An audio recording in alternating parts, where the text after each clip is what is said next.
출애굽기 19장 1절로 6절 본문으로 새로운 나라, 새로운 나라 제목으로 말씀을 증거하도록 하겠습니다.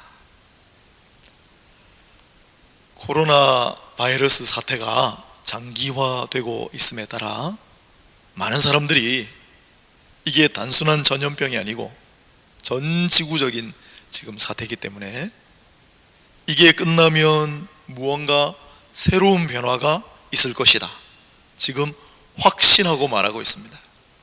그리고 그 새로운 미래는 어떤 모습일 것인가를 예측하고 진단하는 분들도, 전문가들도 많이 있는데, 우리도 나름대로, 특히 우리는 성경을 중심으로 이제 이 이후에 찾아올 그러한 새로운, 오늘은 나라에 관하여, 새로운 나라에 관하여 오늘 하나님 말씀을 통해 묵상하고 또한 생각해 보고자 합니다. 이스라엘 자손이 애굽 땅을 떠난 지 3개월이 되던 날 시내 광야에 이르렀다 그랬습니다. 시내 광야는 광야만 있는 게 아니라 그 앞에 산이 하나 있죠. 오늘도 산에서 부르고 산 앞에 장막할 신이라 시내산. 3개월 만에 도착했어요.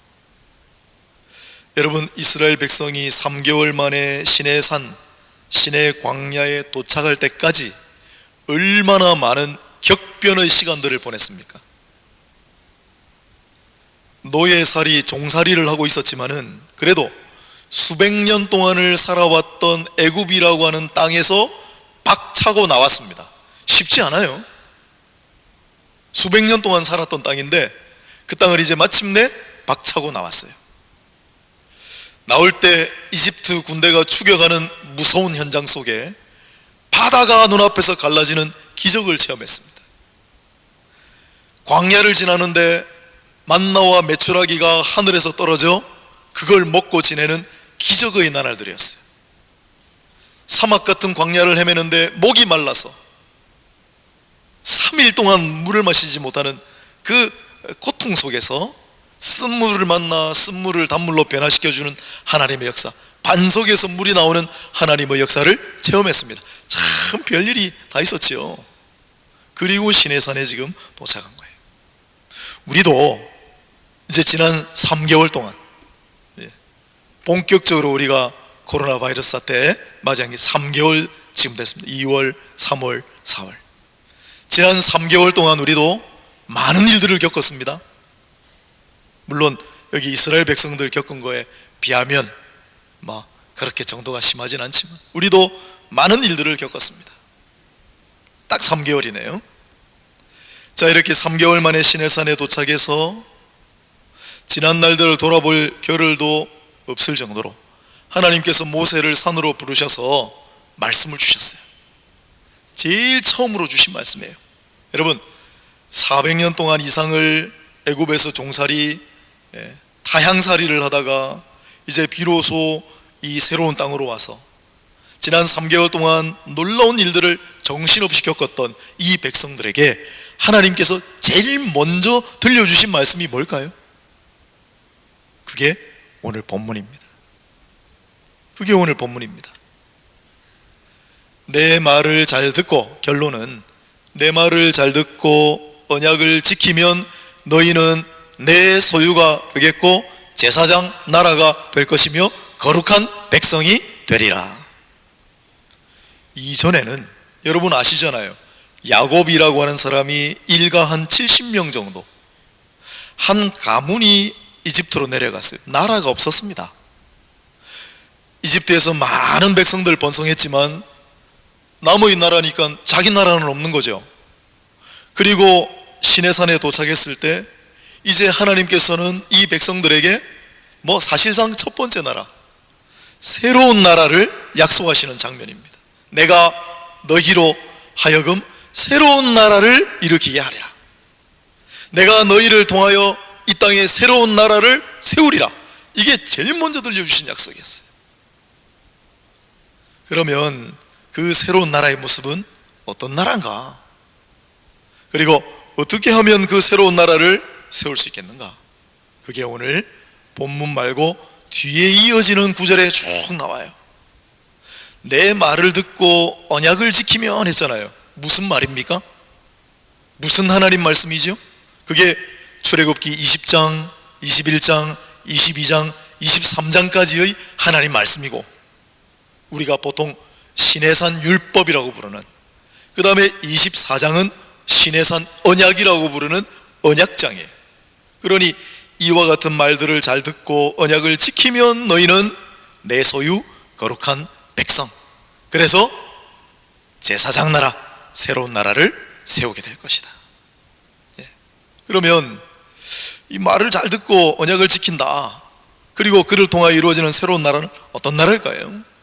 먼저 하나 우리가 미리 생각할 거는, 이 나라는 우리가 보통 알듯이 왕이나 독재자가 자기 마음대로 다스리는 나라가 아니라는 사실이에요.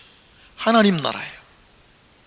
그리고 하나님을 물론 주인 삼지만 하나님께서 주신 법대로 다스리는 나라. 그래서 제일 먼저 주신 법이 십계명이에요. 십계명. 마음대로 다스리지 말고, 십계명은 그래서 요새 우리로 치면은 헌법이에요. 헌법.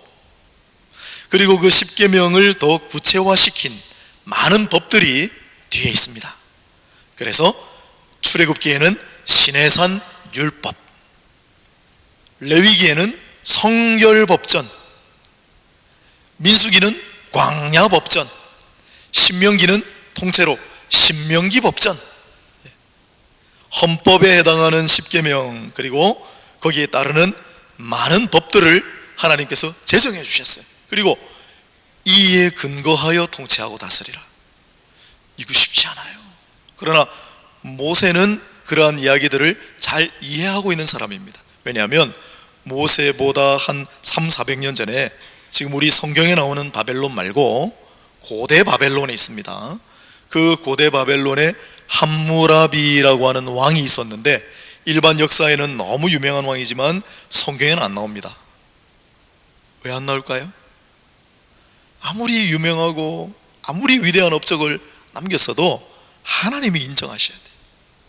함무라비라고 하는 일반 역사에 정말 유명한 왕이 함무라비 법전이라고 하는 걸 만들었어요. 실제 있습니다.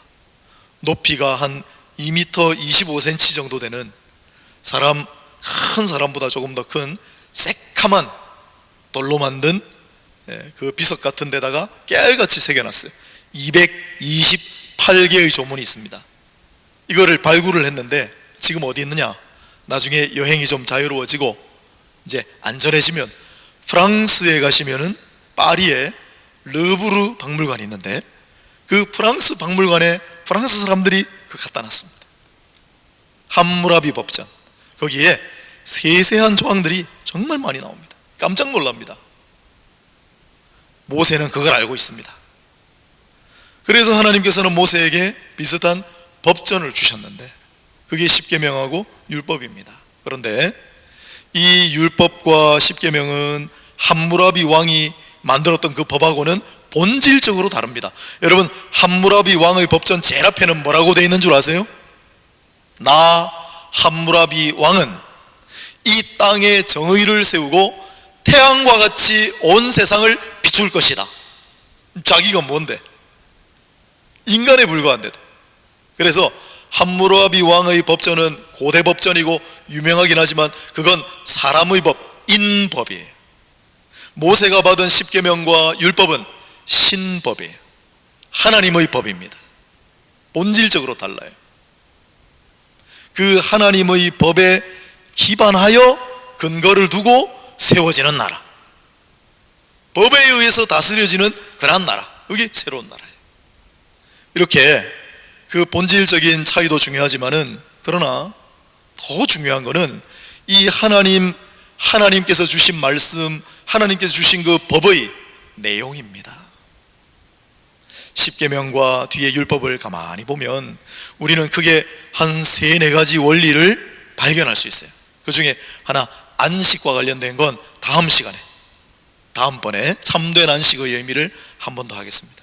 오늘은 한 3가지 정도 발견할 수 있는 하나님의 법, 하나님의 원리, 첫째, 그것은 바로 여러분 주보에 제가 요약을 해놨으니까 참고하시면 됩니다.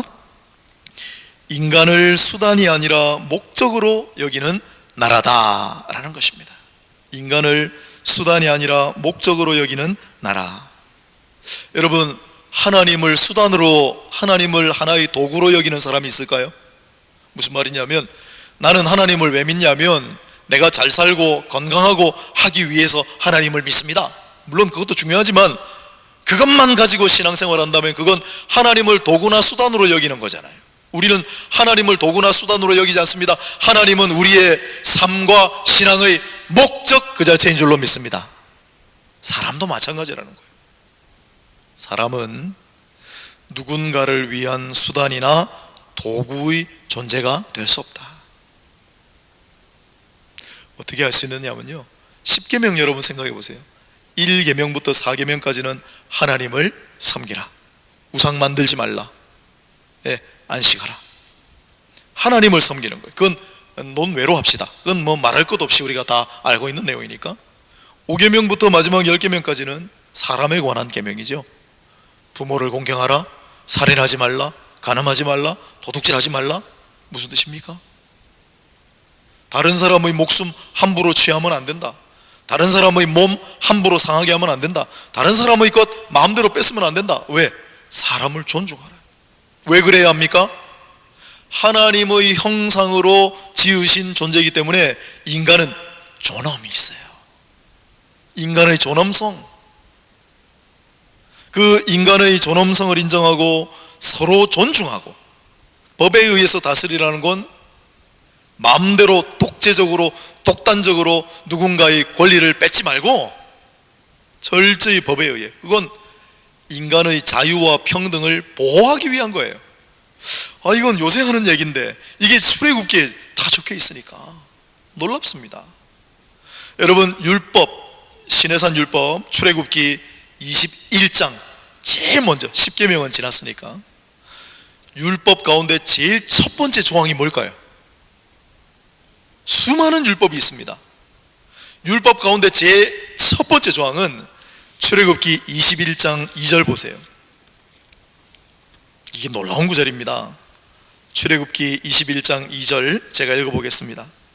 네가 히브리 종을 사면 그는 6해 동안 섬길 것이요 7째 해에는 몸값을 물지 않고 나가 자유인이 될 것이며. 종을 만약에 네가 사든지, 원래 원칙적으로는 이 형제 같은 동포는 종으로 삼으면 안 돼요. 레위기 신명기에 있어요. 그러나 어떤 연유로 동포 형제가 종이 되어가지고 너에게 팔려오면 비록 네가 값을 주고 샀을지라도 그 종은 7년째가 되면 반드시 자유인으로 풀어주라. 아니, 이럴 수가 있습니까? 희년도 레위기 25장에 보면 희년이 되면 7년째가 아니더라도 희년이 찾아오면 다 자유인으로 돌려보내야 돼요. 왜 그렇죠?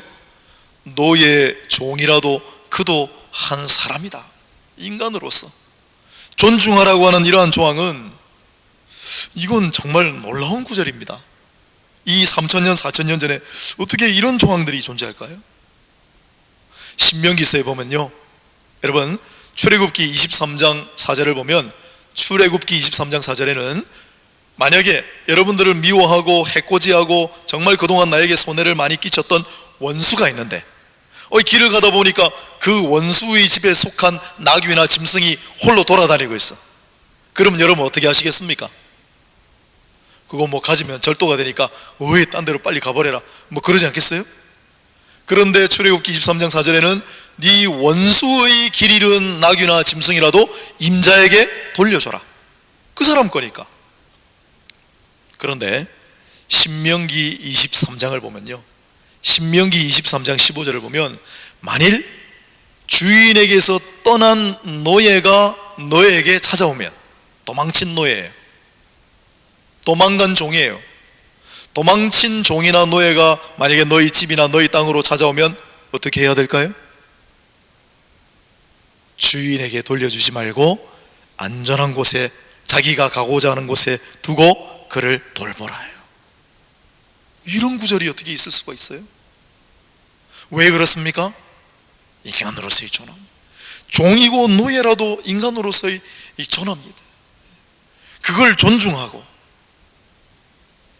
그래서 서로 존중하고 서로 배려하고 서로의 자유를 존중하고 배려하고, 그게 하나님께서 이스라엘 백성들을 통해 이 땅에 세우고자 하신 하나님 나라의 모습입니다. 여러분, 최근에 코로나 바이러스 사태로 우리도 격변의 시간을 보내고 있다 말씀드렸습니다. 이런저런 얘기들이 많은데, 유발 하라리라고 하는 분이 있어요. 이스라엘의 대학교 교수인데 이분이 요새 유명하죠. 유발 하라리라는 사람이 영국의 한 잡지하고 인터뷰를 했는데 이런 말을 해서 우리나라에도 알려졌습니다. 뭐라고 했냐면, 이 폭풍은 지나갈 것입니다. 여러분, 이 폭풍과 같은 사태는 이제 다 지나갈 줄로 믿습니다. 속히 지나가게 하옵소서 기도합시다. 계속해서 이 폭풍은 지나갈 것입니다. 그런데 이 폭풍 속에서 우리가 어떻게 하는가에 따라 이 폭풍이 끝난 다음에 맞이하는 세상은 다 각각 다를 것입니다. 이 폭풍 속에서 우리가 대처 어떻게 하느냐. 지금 코로나 바이러스 사태는 전 지구에 퍼졌어요. 일찍 이런 예가 아주 옛날 수백 년 전에 빼고는 없었습니다. 각국이, 각 나라가 대처하는 방식을 크게 세 가지로 분류할 수 있어요. 하나는 전체주의적인 감시와 통제. 감염자가 발생하자마자 그냥 도시 자체를 봉쇄해버리고 폐쇄해버리고 인터넷 다 차단해버리고 그런 나라들이 있었죠.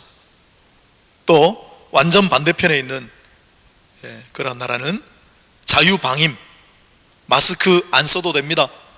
너무 겁 안 내도 됩니다. 여러분 일상생활 그대로 하세요. 어떻게 됐습니까? 지금 그런 나라들 지금 엄청난 결과를 지금 초래하고 있죠. 그 가운데 있는 게 민주적인 가치와 질서를 지키면서 잘 조절하고 규율하는 나라가 우리나라를 비롯해서 얼마 안 됩니다. 지금 이 코로나 사태, 바이러스 사태로 말미암아 전 지구가 일종의 시험을 받고 있다. 시험을 치고 있는데 중간 결과가 지금 나오고 있습니다. 앞으로 다가오는 시대는 어떤 시대가 될 것인가? 감시와 통제. 여러분, 공산주의가 탄생한 지 지난 2017년으로 딱 100년인데 공산주의는 이미 그 기능을 다 했습니다. 지금 지구상의 순수한 공산주의는 더 이상 남아있지 않습니다. 공산주의, 순수한 공산주의는 자기 개인 소유가 있으면 안 됩니다. 다 국가에서 배급받습니다. 기업도 사기업은 없습니다. 시장 없습니다. 그런데 여러분, 지금 공산주의를 자처하는 나라들 보세요. 시장 있죠. 재화 물건이 다 돌아다니죠. 자기 기업 있죠. 자기 소유 있죠. 그게 어떻게 공산주의입니까? 공산주의는 이미 망했습니다. 여러분,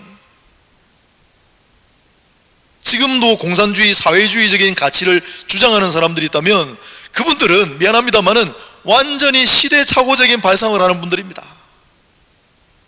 전체주의, 개인보다도 전체를 높이고 개인보다도 집단을 더 강조하는 전체주의적인 질서, 전체주의적인 그러한 체제는 앞으로 더 이상 존속할 수 없다. 그럼 앞으로 향후의 시대는 어떤 시대냐? 이렇게 인간의 존엄성을 더욱 존중하고 서로의 자유와 평등을 보호해주면서 민주적인 방식으로 국가를 운영하는 나라야만이 앞으로 생존하고 번성하고 발전해 갈 것이다. 이게 지금 코로나 사태가 보여주고 있는 우리 미래의 청사진이에요. 그런데 놀랍게도 4,000년 전에 이미 하나님께서는 이 이스라엘 백성들을 통하여 이 땅 가운데 새로운 나라를 건설하고자 하셨는데 바로 그 나라가 그런 나라예요. 놀랍지 않습니까? 교회도 마찬가지입니다. 여러분, 교회도 마찬가지입니다. 하나님의 말씀, 하나님께 경배하고 절대적으로 복종한 건 당연하고 교회의 구성원들 서로를 존중하고 서로를 배려하고 자유와 평등이 적절하게 조절되는 그러한 교회의 가치만이 앞으로 살아남을 것이고, 그걸 잘하는 교회만 앞으로 생존하고 번성하게 될 줄로 믿습니다. 두 번째로 이스라엘 백성들을 통해 어떤 나라를 꿈꾸셨는가? 하나님께서 그것은 하나님의 공의와 정의를 행하는 나라다라는 사실입니다. 하나님의 공의와 정의를 행하는 나라가 바로 하나님께서 이스라엘 백성들을 통해 세우기를 원하셨던 그러한 나라였습니다. 이것은 모세에게 처음 주신 말씀이 아닙니다. 이미 아브라함에게 말씀하신 바가 있습니다. 지난 주일날 우리 아브라함의 중보에 관해 말씀을 들었는데, 그 앞에 창세기 18장 19절에 하나님께서 뭐라고 하시냐면, 아브라함을 택한 이유가 뭐냐? 그것은 아브라함이 하나님의 의와 공도를 행함으로 하나님의 일을 이루게 하심이라. 왜 아브라함을 택하셨는가? 아브라함이 하나님의 의와 공도를 행하는 것을 원하셨기 때문이다. 의와 공도가 뭐냐면 그게 바로 대부분의 번역에서는 공의와 정의라고 하는 거예요. 하나님의 공의와 정의를 행하는 나라. 그러면 여러분, 하나님의 공의와 정의라고 하는 게 뭘까요? 뭘 하나님의 공의와 정의라고 할까요? 오늘 출애굽기 계속 이어서 보겠습니다. 22장을 한번 찾아보세요. 22장 21절 22절을 보겠습니다. 출애굽기 22장 21절 22절 제가 읽어보겠습니다. 너는 이방 나그네를 압제하지 말며 그들을 학대하지 말라. 너희도 애굽 땅에서 나그네였음이라. 너는 과부나 고아를 해롭게 하지 말라. 나그네, 요새로 말하면 이주민, 그 다음에 고아와 과부, 사회의 약자들, 불쌍한 사람들, 가련한 사람들을 잘 돌보라. 이게 하나님의 공의와 정의입니다. 다른 게 아닙니다, 여러분. 또한 출애굽기 계속해서 22장 25절을 보시겠습니다. 25절, 네가 만일 너와 함께한 내 백성 중에서 가난한 자에게 돈을 구워주면 너는 그에게 채권자같이 하지 말며 이자를 받지 말 것이며, 네가 만일 이웃의 옷을 전당 잡거든 해가 지기 전에 그에게 돌려보내라. 형제 자매에게 돈을 빌려줄 수는 있는데 이자 받지 말라. 돈을 빌려주고 담보물을 받아도 저녁이 되기 전에 돌려주라. 가난한 사람들, 불쌍한 사람들을 잘 돌봐주라는 게 하나님의 공의와 정의인데, 그 관련된 구절이 시내산 율법에 많이 나오고, 레위기 율법, 또 광야 율법, 민수기, 신명기 율법에도 정말 많이 나와요. 하나만 더 보겠습니다. 23장 11절 보세요. 23장 11절 10절부터 제가 읽어보겠습니다. 23장 10절 11절. 너는 6해 동안은 너희 땅에 파종하여 그 소산을 거두고 7째 해에는 갈지 말고 묵혀두어서 네 백성의 가난한 자들이 먹게 하라. 그 남은 것은 들짐승이 먹으리라. 포도원과 감람원도 그리할지니라. 6년 동안만 네 밭에서 소출을 하고 7년째에는 그냥 가만히 놔버려둬라. 가난한 사람들 와서 먹게. 여러분, 이럴 수가 있습니까? 이게 하나님의 공의와 정의예요. 이것 말고도 레위기 19장이 중요합니다. 레위기 19장에 중요한 구절이 많이 나옵니다. 거기에 19장 10절 11절에는 네가 만약에 소출 7년째가 아니더라도 올해 농사를 지었습니다. 올해 논농사가 잘 됐습니다. 올해 포도원을 했는데 포도 농사가 잘 됐습니다. 벼하고 포도를 다 거두지 말고 남겨놔라. 가난한 사람들 와가지고 따먹고 얻어갈 수 있을 만큼만 남겨놓고 소출을 거두라. 그게 레위기 말씀이에요. 신명기 23장이 중요하거든요. 신명기 23장 제일 마지막 구절이 24절 25절인데 거기는 더 기가 막힌 구절이 있습니다. 신명기 23장 24절 25절에는 누구든지 너희 밭에 들어와서 배불리 포도를 따먹게 하라. 누구든지 너희 밭에 들어와서 손으로 이삭을 거두게 하라. 단, 그래도 얻어가는 사람도 양심이 있어야 될 거 아닙니까? 그죠? 그릇을 들고 오면 안 돼요. 낫을 가지고 가면 안 돼요. 그건 도둑질 같은 거잖아요. 대신 손으로 가서 이삭을 따고 손으로 포도를 주워 먹는 건 용납하라. 그게 이 율법입니다. 그게 하나님의 공의와 정의입니다. 레위기에 또 공평한 추와 저울을 사용, 저울이나 눈금 속이지 말라. 그래서 가난한 사람들 등치지 말라. 그게 하나님의 공의와 정의예요. 그 하나님의 공의와 정의를 잘 행하라. 그게 율법의 가장 바탕이에요. 그걸 행하면 그 나라는 번성하고 발전할 것이다. 최근에 코로나 사태로 우리가 많은 걸 봅니다.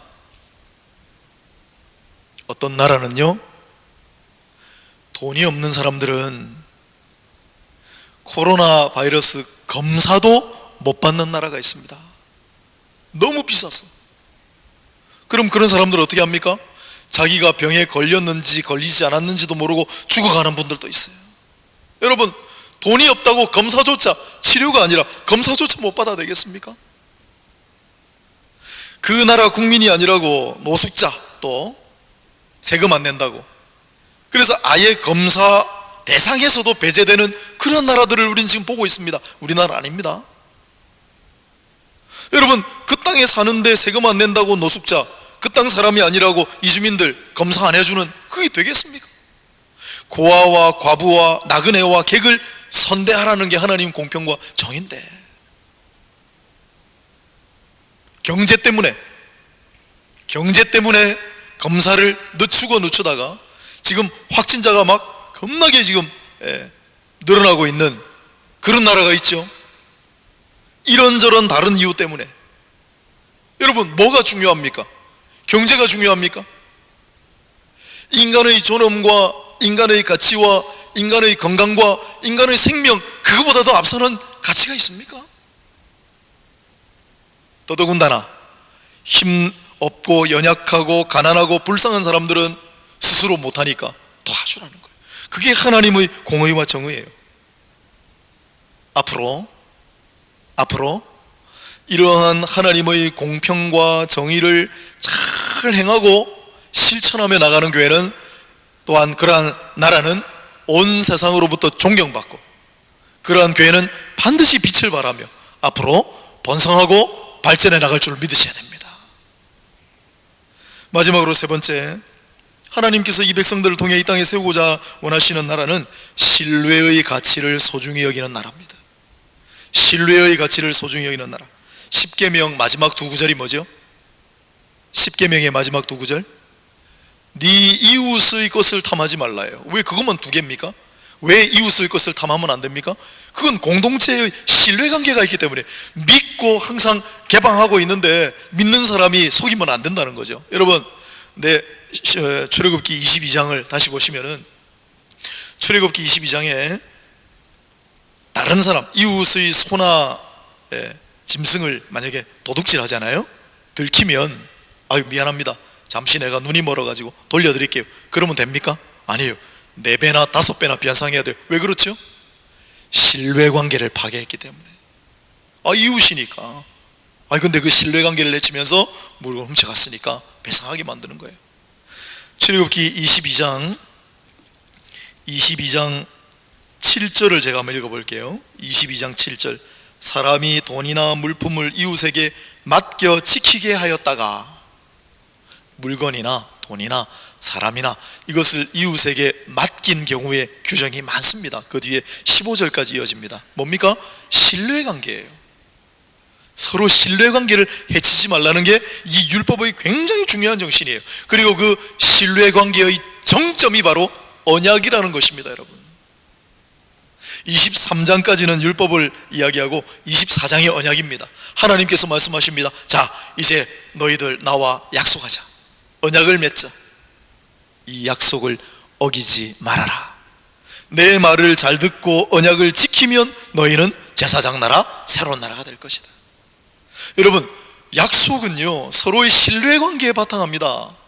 내가 권사님하고 서로 믿지 못하는데 계약하겠습니까? 내가 장로님하고 조금도 믿는 사이가 아닌데 서로 약속하겠어요? 약속은, 언약은 신뢰관계에 기반하는 겁니다. 여러분, 놀라운 겁니다. 이게 하나님은 피조물에 불과한 우리 인간을 믿어주셨어요. 우리를 신뢰해 주셨어요. 그래서 우리와 약속을 체결하셔요. 그것만 해도 은혜예요. 그리고 이 약속을 지키라 당부하시는 거예요. 작금의 코로나 사태, 바이러스 사태로 말미암아 우리가 많은 모습을 보고 있습니다. 어떤 나라는 감추고 은폐하고 통계를 조작하고 왜곡하기에 급급한 나라들이 있습니다. 왜? 국격이 떨어질까 봐, 그것 때문에 경제에 영향을 미칠까 봐. 반면에 우리나라를 비롯해서 어떤 나라들은 정직하게 투명하게 감추지 않고 정보와 결과를 다 공개하는 나라들이 있었습니다. 그리고 지금 3개월이 지났습니다. 어떻게 됐죠? 처음에 감추고 다 괜찮다고 하고 은폐하고 왜곡하던 나라들은 지금 큰일을 맞았습니다. 그러나 처음에는 좀 힘들었지만 투명하게 공개하고 신뢰를 쌓은 나라는 지금 승리의 길을 걸어가고 있는 줄로 믿으시기 바랍니다. 이게 앞으로 우리가 나아갈 미래의 청사진이라고 생각해요. 앞으로 새로운 나라는요, 향후 맞이하게 될 나라는 신뢰의 가치를 존중하는 나라, 상호 신뢰하고 서로 믿는 나라, 그러한 사회가 앞으로는 생존하고 더욱 뻗어나가게 될 줄로 믿습니다. 그렇지 않고 이런저런 이유로 이념 때문에 여전히 무너져버린 공산주의, 사회주의, 그러한 이념 때문에, 경제 때문에, 또한 다른 이유 때문에 감추고 은폐하고 왜곡하는, 더 이상 안 돼요. 지금 스마트폰 시대인데 감추어도 다 드러납니다. 그러니 정직하게 투명하게 신뢰관계로 형성하는 나라가 앞으로 틀림없이 발전합니다. 그리고 그런 교회가 앞으로 살아남고 발전할 줄로 믿습니다. 여러분, 교회의 신뢰관계를 생각해 봅니다. 세상이 교회를 신뢰하고 있습니까? 오늘 장로님 회개하자고 말씀하셨는데 세상이 왜 교회를 신뢰하지 않습니까? 우리가 신뢰를 잃어버렸기 때문 아닙니까? 신뢰의 가치를 높이는, 언약을 높이는 나라가 하나님 나라인데 우리가 언제부턴가 그걸 잃어버렸기 때문에 세상이 우리를 신뢰 안 하는 거 아니에요? 여러분, 옆에 계시는 분들을 신뢰합니까? 다 믿고 있습니까? 신뢰를 회복해야 할 줄로 믿습니다. 교회가 신뢰를 회복해야 합니다. 서로 개인이 신뢰를 회복해야 합니다. 여러분, 저 거짓말하지 않습니다. 거짓말하지 않겠습니다. 부끄러운 일이 있어도 숨기지 않고 떳떳하게 이야기하겠습니다. 잘못한 일이 있으면 잘못했다고 용서를 구하겠습니다. 하나님 보기에 부끄러움이 없어야죠. 그렇게 한 사람 한 사람이 설 때 서로 믿을 만하지 않겠습니까? 서로 신뢰하지 않겠습니까? 우리 교회는 신뢰의 가치를 존중하는 교회가 될 수 있기를 바랍니다. 서로 상호 믿고 신뢰하는 그런 교회가 될 수 있기를 바랍니다. 말씀을 정리할게요. 이스라엘 백성들을 통해 이 땅 가운데 하나님은 어떤 나라를 세우기를 원하셨어요? 인간을 존중하는 나라, 인간의 존엄성, 인간의 자유와 평등이 존중받는 나라, 이념이 아니라 경제가 아니라 그 어떤 것도 아니고, 그리고 하나님의 공의와 정의를 행하는 나라, 신뢰의 가치가 존중받는 나라, 그게 하나님께서 이스라엘 백성들을 통해 이 땅 가운데 세우기를 원하셨던 나라인데, 이 구약의 백성들은 그러한 나라를 세우는데 성공했을까요? 아니에요. 실패했어요. 번번이 실패했어요. 그리고 예수 그리스도께서 이 땅에 오셨습니다. 예수님은 이 옛 계명과 옛 법을 다 새롭게 재정립하셨죠. 그래서 내가 너희에게 새 계명을 주노라, 내가 너희에게 새 언약을 주노라. 우리는 예수님으로 말미암아 새로운 계명과 새로운 언약을 받은 백성들입니다. 여러분, 이 하나님의 나라, 거룩한 나라는 누가 세워갑니까? 거룩한 백성들이 만들어갑니다. 거룩한 백성들이 만들어갑니다. 이제 거룩한 백성은 새 계명과 새 언약을, 새 계명과 새 언약을 잘 듣고 행하는 백성입니다. 그러면 새 계명과 새 언약은 무엇입니까? 본질과 정신은 변치 않습니다.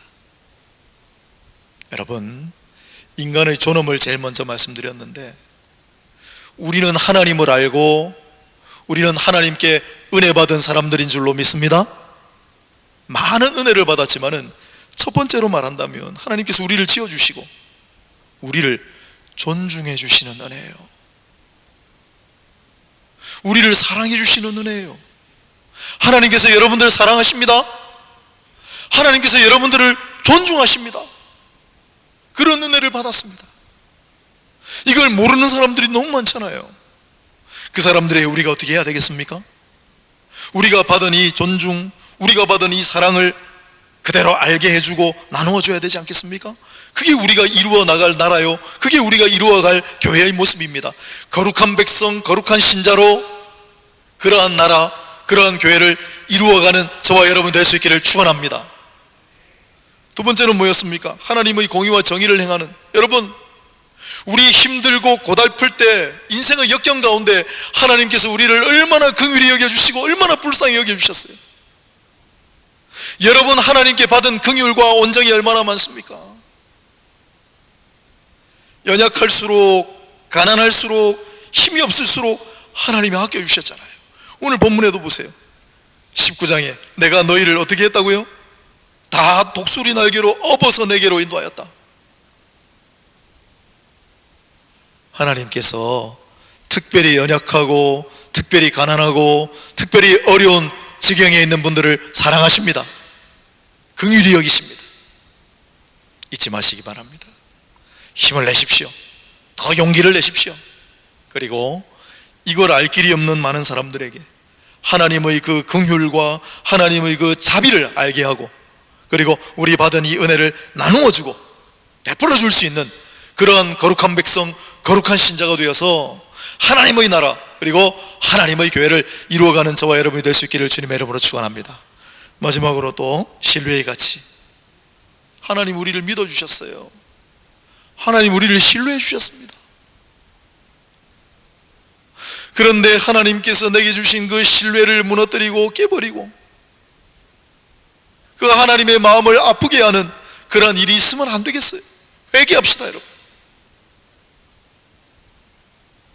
또한 세상으로부터 신뢰를 잃어버린 우리를 다시 한번 돌아보고 하나님께서 우리에게 부여하신 그 믿음, 하나님 우리를 믿으셔요. 그 믿음을 허물어뜨리지 않는 그러한 인생들 될 수 있기를 원합니다. 그리고 세상으로부터 신뢰를 되찾는 교회와 그러한 성도들이 될 수 있기를 바랍니다. 그래서 거룩한 백성, 거룩한 신자가 되어서 신뢰하는 나라, 세상이 신뢰하는 나라, 세상이 신뢰하는 교회, 세상이 신뢰하는 백성들, 세상이 신뢰하는 신자들 다 될 수 있기를 주님의 이름으로 축원합니다. 기도하겠습니다.